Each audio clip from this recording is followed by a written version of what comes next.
الله عدد ما علم بالله صلاة وسلاما دائمين بدوام ملك الله وعلى آله وصحبه ومن والاه.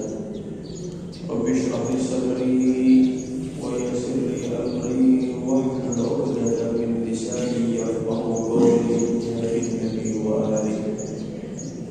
Alhamdulillah, segala puji bagi Allah Subhanahu wa taala telah mengembalikan kita berkumpul di tempat yang insyaallah penuh berkah daripada Allah Subhanahu wa taala.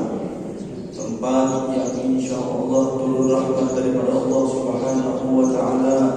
Tempat yang mana kita hadir di tempat ini menjadi pengampunan bagi kita dari Allah Subhanahu wa taala. Kemudian salawat serta salam tidak lupa kita haturkan kepada junjungan kita Nabi besar Muhammad sallallahu alaihi wasallam, kepada keluarga beliau, kepada istri beliau, kepada keturunan beliau dan orang-orang yang meladeni beliau hingga akhir kiamat nanti. Amin ya rabbal alamin. Alhamdulillah, segala puji bagi Allah Subhanahu wa taala. Kita dikembalikan Allah Subhanahu wa taala dalam keadaan sehat walafiat untuk kembali melakukan kewajiban kita secara berjamaah. Ulul pribadi teringat hadis Nabi Muhammad sallallahu alaihi wasallam.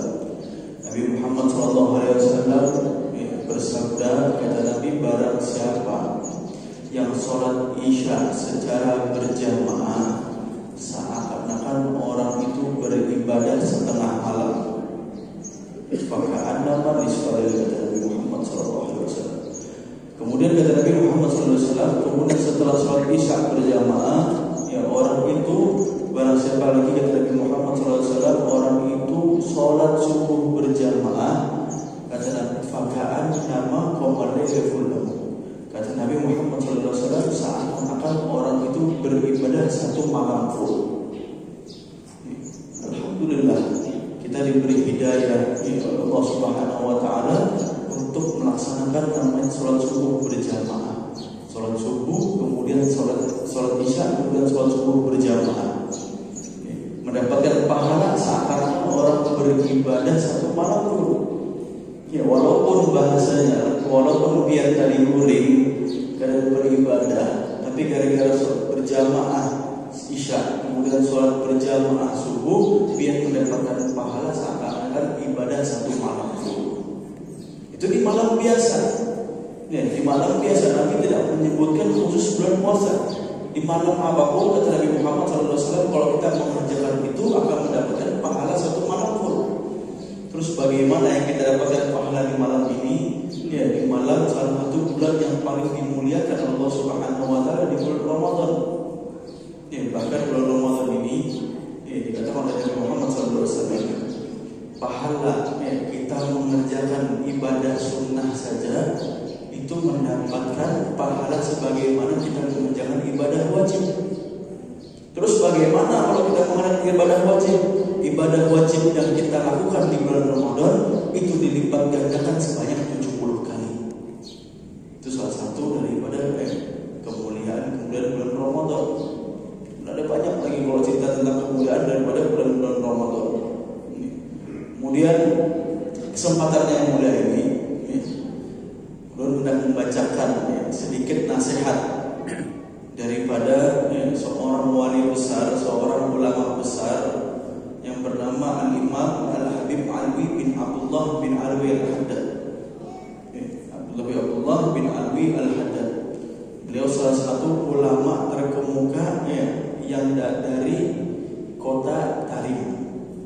Kota Tarim, kalau kita sendiri mendengar kota Tarim, kota itu, salah satu ulama terkemukanya adalah Nabi Abdullah bin Alwi Al-Haddad.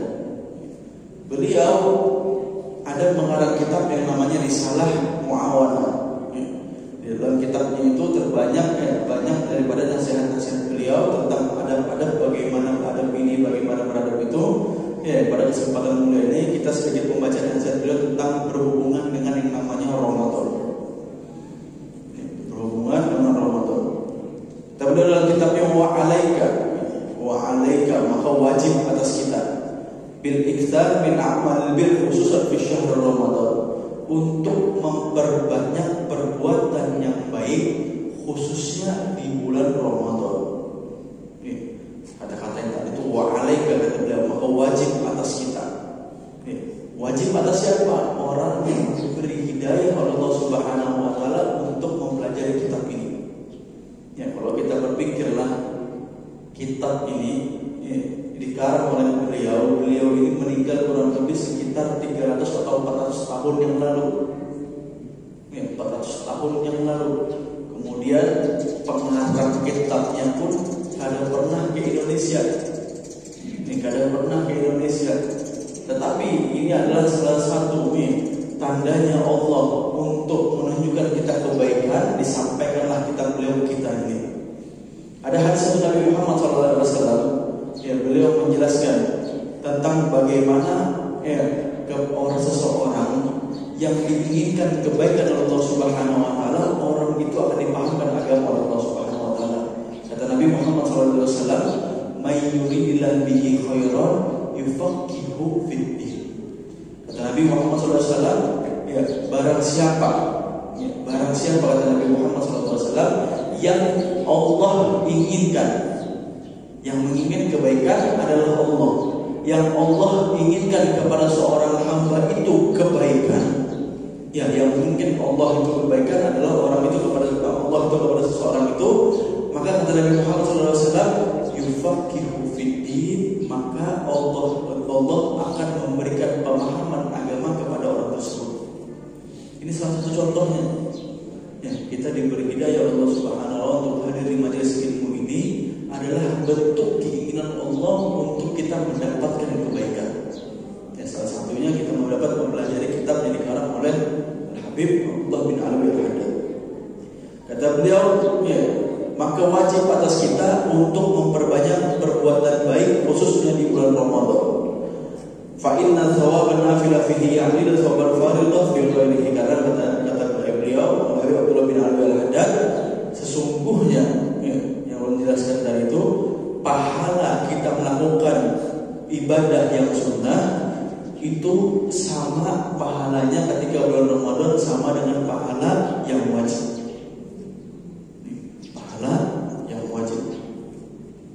Kemudian bagaimana yang saya sampaikan tadi? Bagaimana kalau misalnya kita melakukan ibadah yang wajib? Kalau ibadah wajib kita lakukan khusus bulan Ramadan, maka akan dilipat gandakan Allah Subhanahu wa taala sebanyak 70 kali.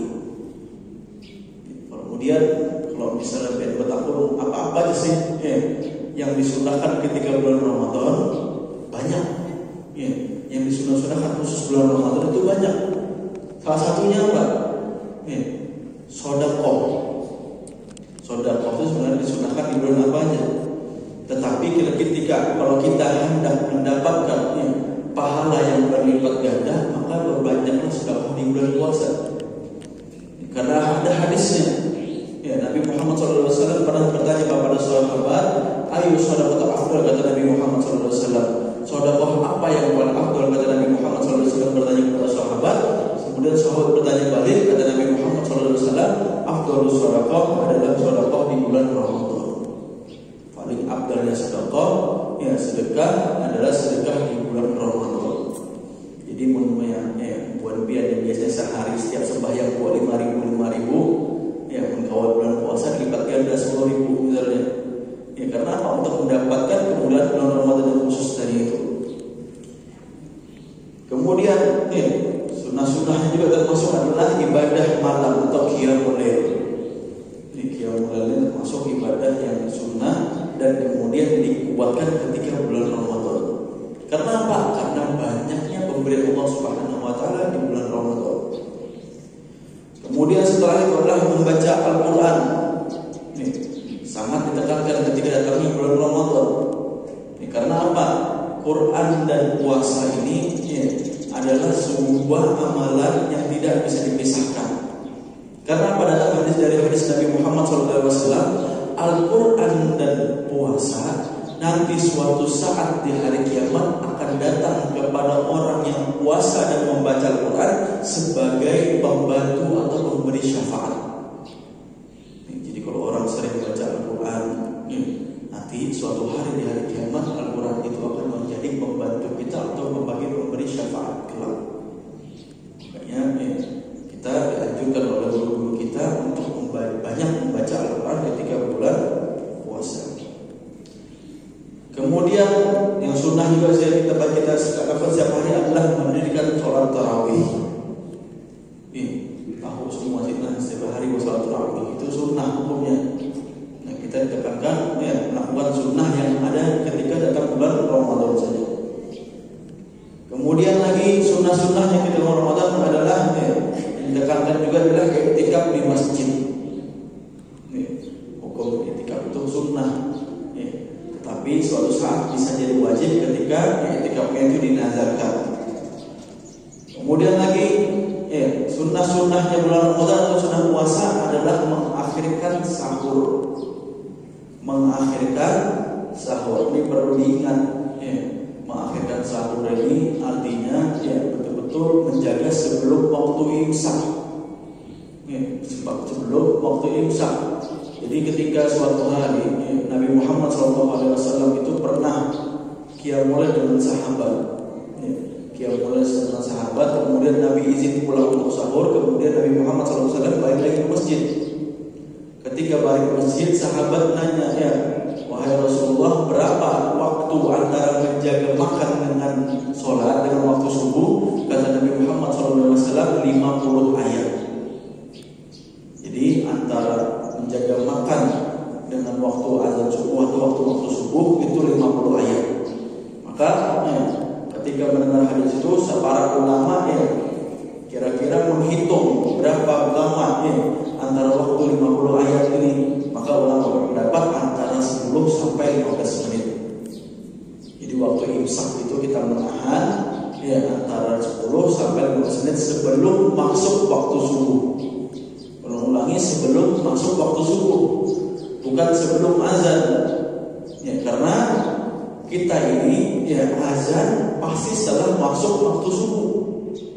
Misalnya, hari ini azan jam 5 lewat 6. Jam 5 lewat 6. Ketika masuk waktu subuh jam 5 lewat 6, itu muazin dan langsung azan. Mungkin bisa 15 detik atau 10 detik setelah masuk baru muazin itu azan. Tetapi maksudnya apa? Jangan sampai kita memepetkan waktu antara makan dengan waktu masuk subuh. Karena apa? Kalau sudah kita makan ketika masuk waktu subuh, otomatis puasa kita ada sah.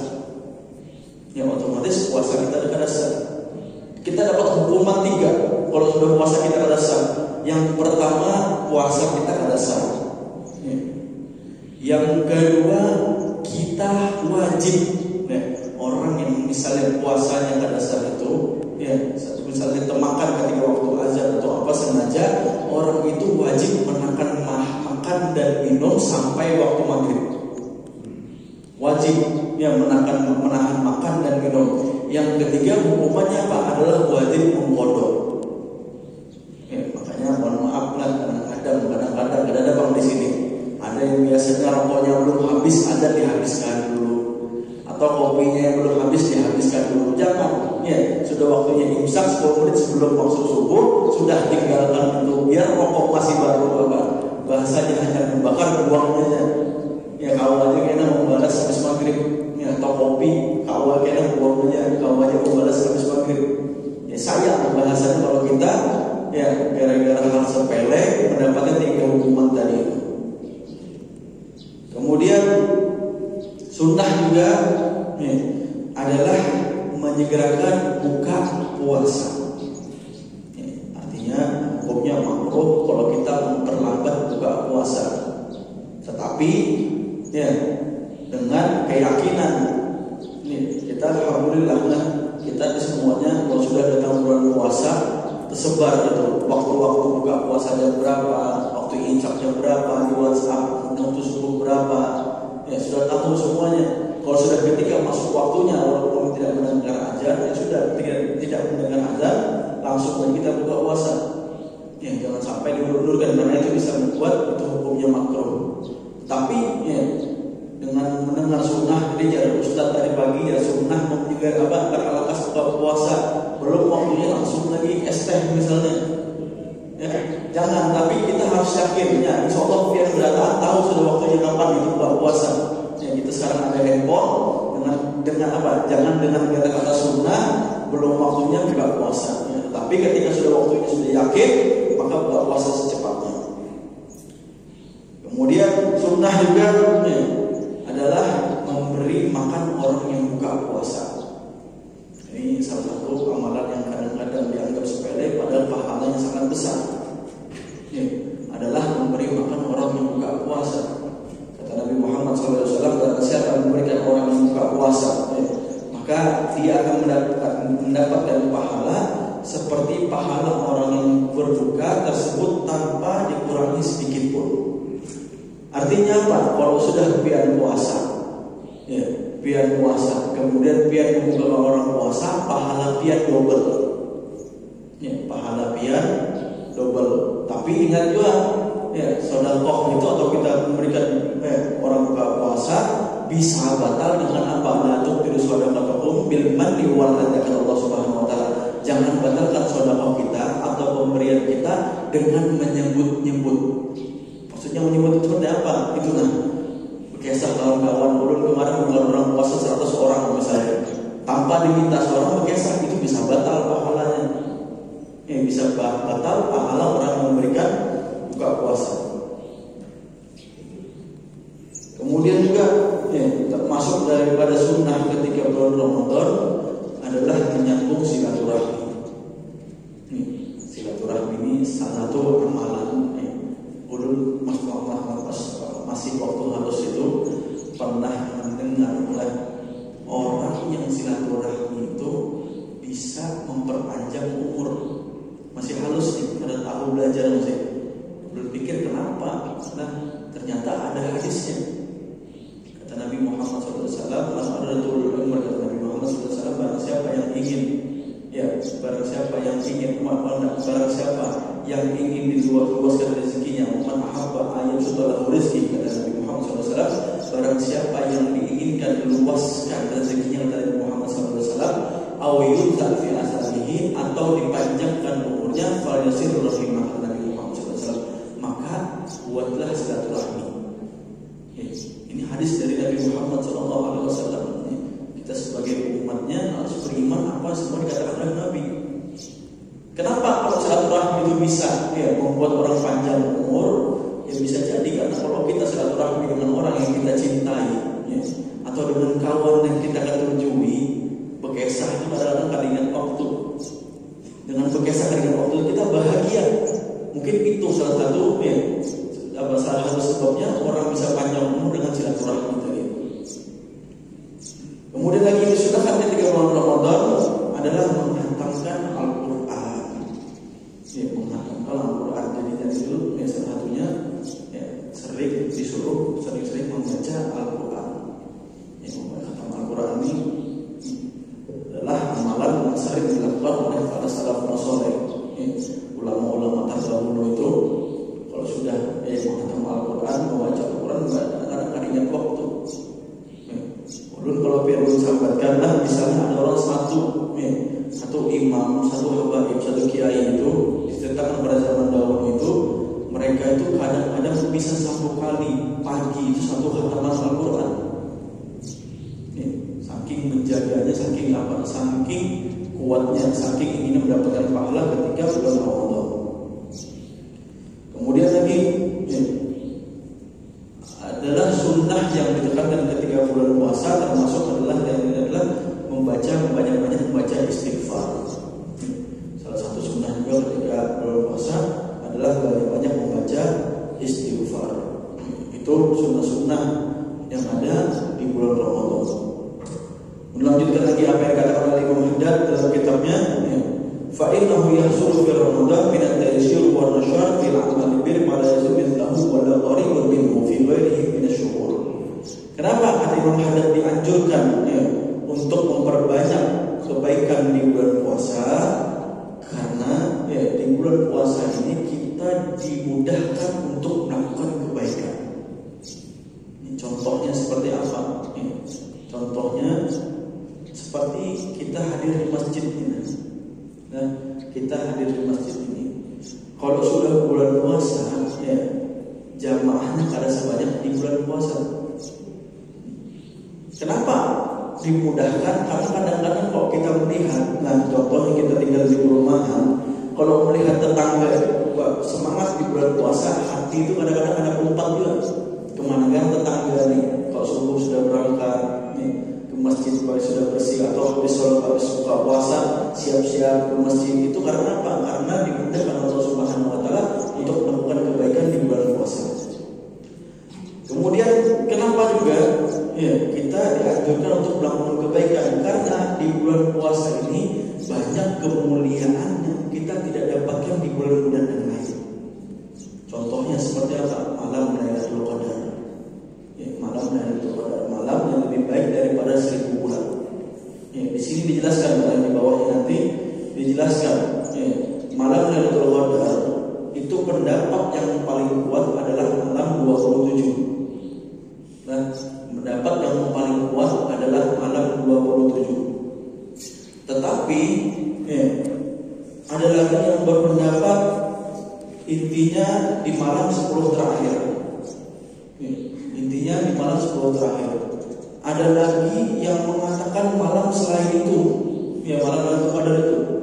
Tetapi kata Imam Haddad dalam kitab ini dikatakan, kenapa malam Lailatul Qadar itu tidak disebutkan langsung malam berapa oleh Nabi Muhammad atau oleh Rasulullah SAW atau oleh Allah Subhanahu Wa Taala Al-Quran? Rahasianya supaya apa? Supaya orang ketika datang bulan Ramadan setiap malam seakan-akan malam Lailatul Qadar. Jadi itu rahasianya. Ternyata rahasia kenapa malam Lailatul Qadar itu tidak disebutkan dalam Quran atau dalam hadis, supaya orang setiap malam menganggap malam itu adalah malam Lailatul Qadar. Kayak apa lah kalau misalnya ulun sambatkan malam ini, ya kita nih puasa siang ini, malam esok itu malam Lailatul Qadar. Kalau pian sudah orang yang suka ibadah, pasti sangat berhimmat dalam ibadah. Sedekah, silaturahmi, baca Quran banyak-banyak, qiyamul banyak-banyak. Karena apa? Itu menganggap malam Lailatul Qadar. Kalau sudah pian meyakini malam Lailatul Qadar, seakan-akan pian itu beribadah dengan segala-galanya. Makanya ya malam Lailatul Qadar itu sengaja Allah Subhanahu Wa Taala dirahasiakan. Supaya apa? Supaya orang menganggap setiap malam bulan Ramadan itu malam adalah Lailatul Qadar. Kemudian nasihat dari beliau lagi, wayang bagi dan sepatutnya Allah ta'aruja fi hadha syahr syarif illa ala ghairil amal al-akhirah. Ini nasihat dari beliau.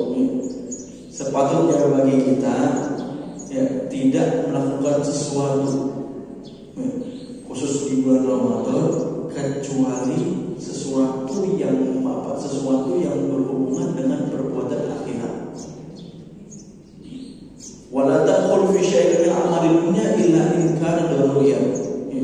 Kemudian jangan masuk kepada suatu perbuatan yang berhubungan dengan hubungan dunia kecuali itu darurat.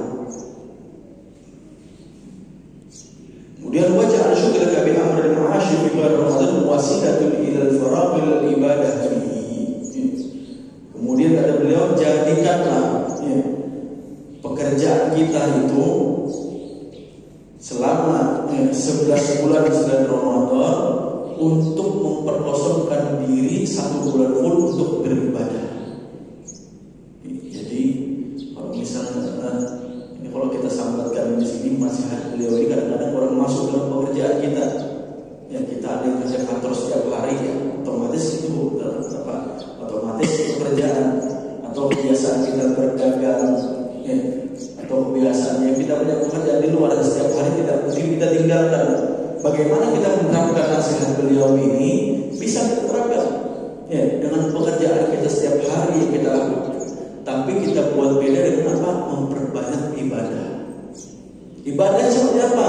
Kalau misalnya ada yang biasanya berdagang di toko, ibadahnya perbanyak baca Al-Quran.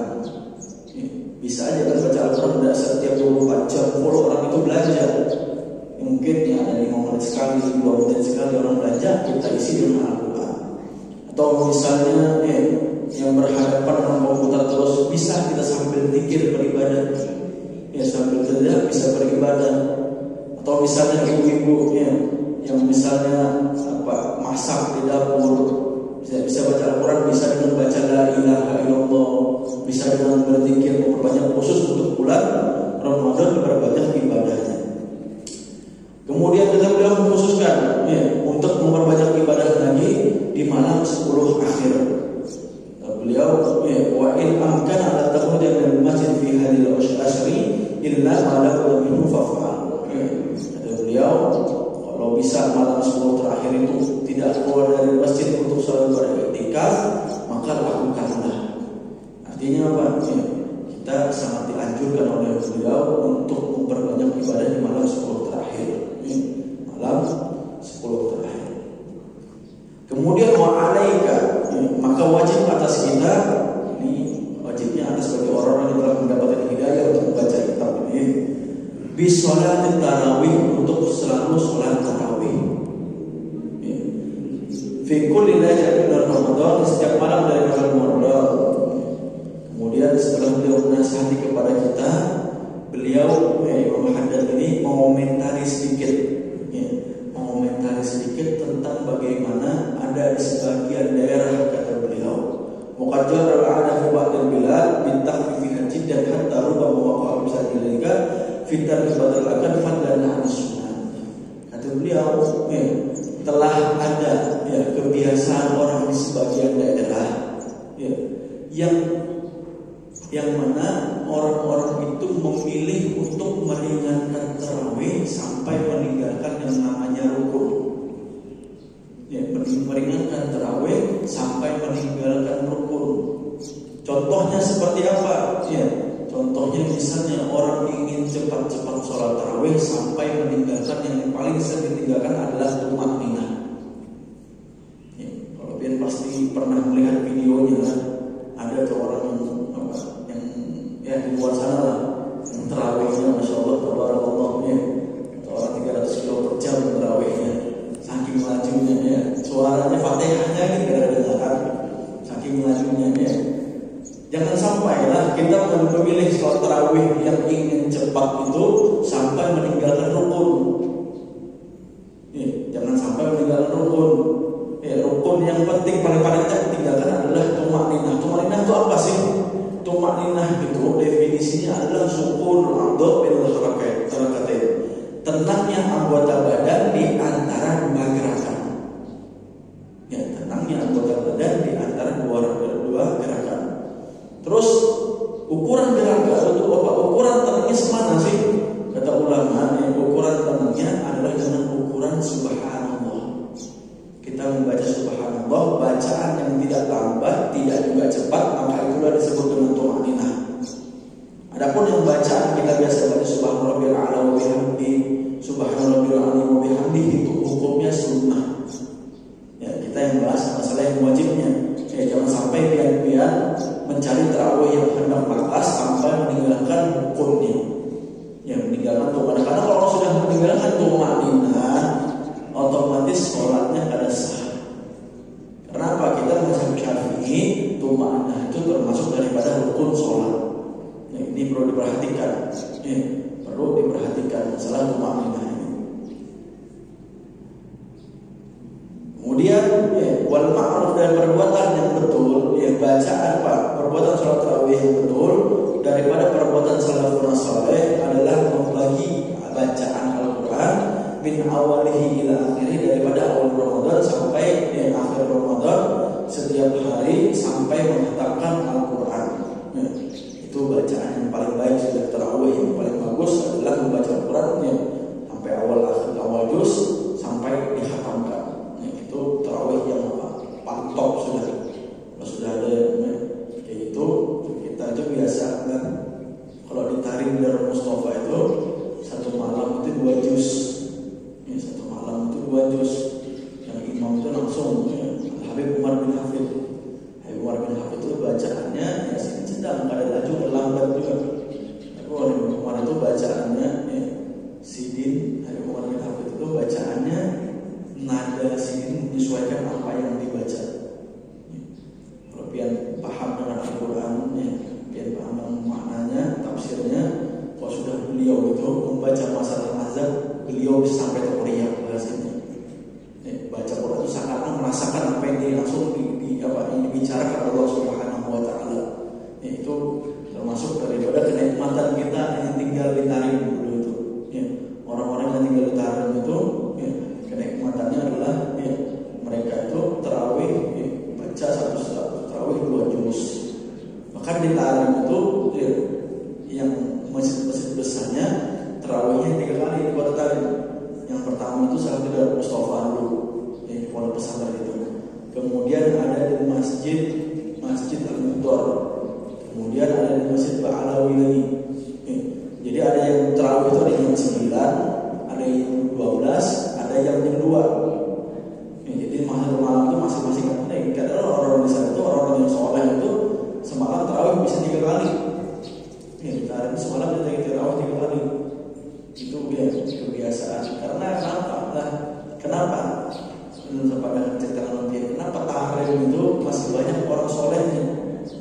Kenapa orang di tahrim itu masih banyak orang yang soleh, orang yang tidak tahu dengan dunia? Karena di sana itu adalah negara yang mundur.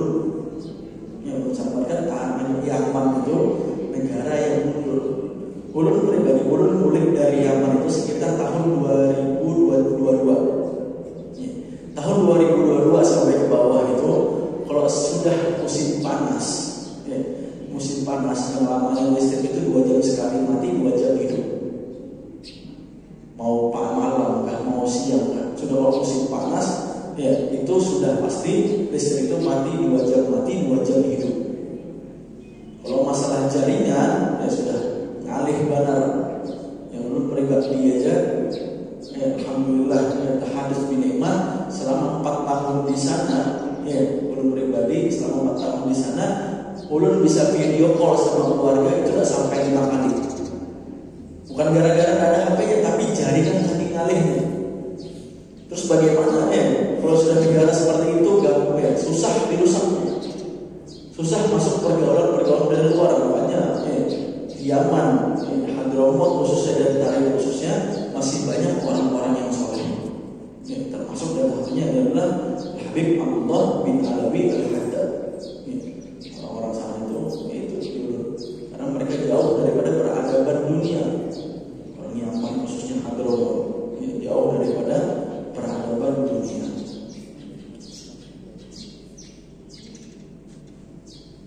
Kemudian kata beliau, Habib Abdullah bin Alawi bin Haddad lagi menjelaskan, wa alaika bita'jil futur inda tayaqqul al-ghurub wa ta'jil ghurub la tashaful ghurub bisyak. Ini sudah dijelaskan. Jadi bagaimana sunnah-sunnahnya adalah mempercepat daripada futur dan futurnya adalah buka puasa dan memperlambat daripada sahur. Wa bitaqdir sha'imin ala tamarat atau syarbu bil ma' atau buka puasa itu dengan air atau dengan kurma. Kemudian lagi wa'alaiya bitaqdir min akal wa tanal wujud min halal min ghairi ithal at-tayyib wal malai. Fa inna maqsud as-sawm kasr syahwat wa ittisaal al-aqd fi al-ghaibat la yakathiruha walakin yuqawwiha wa yahdimuha. Ini penting juga nasihat dari Imam Haddad. Kata beliau, wajib atas kita nasihat oleh beliau untuk mengurangi yang namanya makanan ketika buka puasa. Kenapa kata beliau? Karena sesungguhnya tujuan puasa itu adalah melawan hawa nafsu kita. Melawan hawa nafsu kita. Artinya kalau sudah kita puasa seharian, buka puasa dengan secukupnya aja. Ada sebagian orang kalau sudah buka puasa keluar bahasa membalas. Sudah membalas tuh keringat lagi sudah. Kadang-kadang kenapa? Kadang-kadang kalau sudah membalas ini, yang pertama maghrib terlambat.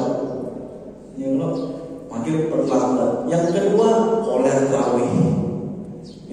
Uap makanan udah naik ke mata sudah koler tarawih. Yang ketiga dipaksa tarawih raum. Karena kebanyakan makan. Belum pernah sekali tarawih di salah satu mushola. Belum kebetulan menjadi makmum. Ketika itu tarawih lagi berdiri tarawih hingga muntah. Ya, muntah isi nasi berataan. Apa kebanyakan makan? Ya, karena kata maksud Imam Haddad tadi itu puasa itu adalah menghancurkan hawa nafsu, bukan apa menahan nafsu, menahan untuk membalas kayak itu pakai benda. Tujuan puasa adalah menahan melawan hawa nafsu. Kemudian lagi, kata Imam Haddad menasihati kepada kita setelah selesai Ramadan. Wa alaika bisyamil ayyam allati warada fi syar'i at-ta'kid fi siyamiha ka yaumi arafah li ghairiha. Untuk menasihati kepada kita selain puasa bulan-bulan Ramadan, apa? Puasa hari Arafah. Kemudian hari Asyura. Kemudian wa Tasu'a hari ke-9-nya, wal zid min Syawal. Nah, ini yang paling parah untuk kita lakukan adalah puasa 6 hari daripada bulan Syawal. Ya, kata Nabi Muhammad SAW, barang siapa yang puasa bulan Ramadan, kemudian puasa 6 hari ketika bulan Syawal, faka'anna masawun dahar, maka seakan-akan orang itu puasa 1 tahun full. Ya, puasa yang disunahkan ditekankan adalah puasa 6 hari setelah bulan Syawal. Ya, ini kisah lagi, nyambung lagi kisah tarik lagi lah. Jadi kebiasaan orang-orang tarik khusus, kota tarik khusus, ya, mereka itu ketika hari raya cuma di tanggal 1 Syawal. Ya, orang tarik itu mereka ketika hari raya cuma 1 Syawal, 2 Syawal dan seterusnya sampai 7 Syawal mereka puasa lagi. Ya, jadi mereka itu karena kalau kita hari raya kita diharamkan untuk puasa. Ya, kita hari raya diharamkan untuk puasa. Jadi orang-orang tadi kebiasaannya hari 1 Syawal itu mereka hari raya, kemudian setelah itu mereka puasa lagi, seakan-akan bulan puasa. Kenapa? Karena kebiasaan sudah puasa, maka nyaman lanjutkan dengan 6 hari bulan Syawal tadi itu. Ya, jadi kalau biar bisa 6 hari itu puasa bulan Syawal. Dan puasanya ini ya tidak ditentukan tanggal berapa aja. Mau biar di awal kan, mau biar di akhir kan, atau biar di tengah-tengah itu boleh aja. Dan puasa 6 Syawal ini kadang wajib dia bersambung. Ya, bisa biar sehari dulu kan, karena 2 hari 3 hari dihalat puasa lagi. Sampai 6 Syawal itu tidak wajib disambung, tapi lebih afdolnya disambung puasa 6 Syawal ini. Ya, kalau belum itu biasanya kan puasa bulan Syawal ini biasanya disambungkan atau disandingkan dengan Ayyamul Bid, puasa putih, ya 13, 14, 15, entah di awalnya atau di akhirnya. Ya, bisa ditambah sebelum Ayyamul Bid, ya puasa putih, atau setelah Ayyamul Bid. Ya itu pas kalau mendapatkan Ayyamul Bid, puasa putihnya dapat, ya kemudian puasa 6 Syawalnya dapat.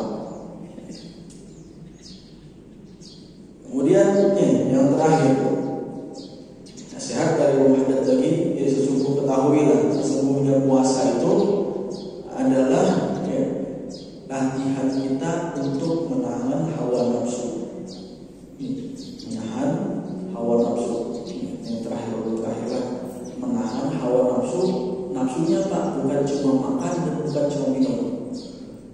Kata Nabi Muhammad SAW, ada 5 perkara, ya 5 perkara yang kita perbuat bisa membatalkan pahala puasa.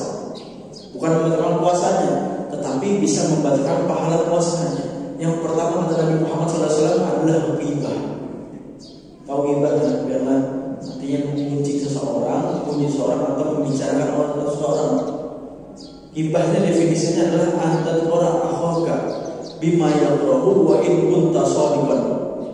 Engkau menyebut saudaramu, ya, menyebut tamu kehadirannya dengan sesuatu orang itu yang dia benci, walaupun yang disebutkan itu adalah benar. Itu adalah namanya ghibah. Ya, kalau kita menghibah ketika bulan puasa, maka pahala yang kita puasa itu akan batal atau akan hilang. Tetapi wajib puasa, tetap wajib puasa. Yang kedua adalah al-kadzib, berdusta. Ya. Sama aja sebenarnya bulan puasa atau bulan puasa kita diharamkan berdusta. Ya, tetapi berdusta ini adalah perbuatan yang bisa, berbohong ini adalah perbuatan yang bisa membatalkan pahala puasa. Yang ketiga adalah namimah. Namimah itu adalah adu domba. Ini adu domba dari jangan sekali-kali biarnya yang kebiasaan. Orang itu kadang-kadang ada yang kebiasaan adu domba itu ada. Ya, kebiasaan adu domba itu memang ada kadang-kadang. Ya. Tapi jangan dilakukan di bulan puasa. Ini diharapkan sebelum bulan puasa, tapi ditekatkan ketika di bulan puasa. Karena apa? Bisa membatalkan pahala puasa. Yang keempat adalah ini paling penting juga. Selain yang tiga tadi penting juga, ini penting juga. An-nadhur bisyahwat, memandang sesuatu atau seseorang dengan namanya syahwat. Tadi memandang sesuatu dengan syahwat ini, mohon maaf aja kita buka-bukaannya ya. Banyak banget ini. Kita keluar rumah sedikit aja, ada aja pasti. Ya, ada gimana aja. Ulun pribadi, ulun tinggal di Samarinda, daerah kota lah. Sebelum puasa itu orang berjualannya, masya Allah, yang nukarnya itu juga. Kadang-kadang kami kan kalau bulan puasa, ya, berpakaian ya Allah. Ya, kalau ada keluarga kalian ditagur, bulan puasa sadar-sadar. Ya, jangan sampai dengan apa? Kita melihat yang bahasanya remeh. Lah, kita ini melihat aja dengan syahwat, batal pahala puasa kita. Ya, batal itu ketika apa? Nah, ketika melihat kalau melihat sekali, kemudian kita palingkan pandangan kita kepada apa? Yang masalah melihat sekali, nah, kemudian balik, mengulik pulang, itu bisa membatalkan pahalanya. Sudah melihat sekali, kemudian mengulikkan, itu yang bisa membatalkan pahala puasanya. Tetapi, nah, wah ini bukan cuma di luar rumah aja, dalam rumah pun bisa. Lewat apa? Nih, lewat yang namanya handphone. Kita kadang muncul ya, membuka handphone itu kadang terlihat juga. Ya, terlihat juga yang kadang-kadang. Makanya orang awam bulan puasa handphone itu dipakai separuhnya, sisanya baca Al-Quran saja. Sisanya baca Al-Quran. Yang terakhir yang kelima adalah sumpah palsu. Ya, sumpah palsu jangan sekali-kali dilakukan. Karena itu bisa membatalkan pahala puasa. Jadi kalau kita orang Indonesia kan gak jarang mensumpah walaupun adanya. Karena sumpah palsu ini biasanya adalah kebiasaan orang Arab. Ya, orang Arab ini sedikit sumpah, sedikit sumpah. Ya. Di zaman Nabi, dari zaman Nabi sampai sekarang biasanya orang Arab memang sumpah. Ya, sumpahnya ada tapi itu namanya sumpah palsu. Ya. Itu 5 perkara yang kadang-kadang harus kita perhatikan yang bisa membatalkan pahala puasa kita. Ya. Mungkin bisa kita sampaikan, semoga kita sampaikan ini semoga bermanfaat dunia akhirat kita, dan Allah ampuni segala dosa-dosa kita, dan Allah istiqomahkan kita untuk selalu beribadah kepada Allah Subhanahu wa taala, dan Allah rezeki luas rezeki kita, Allah panjangkan umur kita dalam keadaan sehat walafiat, dan keluarga kita disehatkan oleh Allah Subhanahu wa taala ala hadiyah. Wa qul sallallahu alaihi wa sallam Nabi Muhammad sallallahu alaihi wasallam. Al-Fatihah.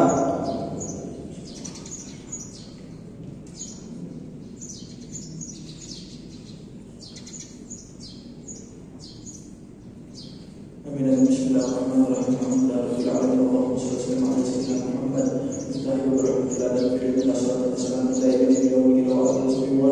Allahumma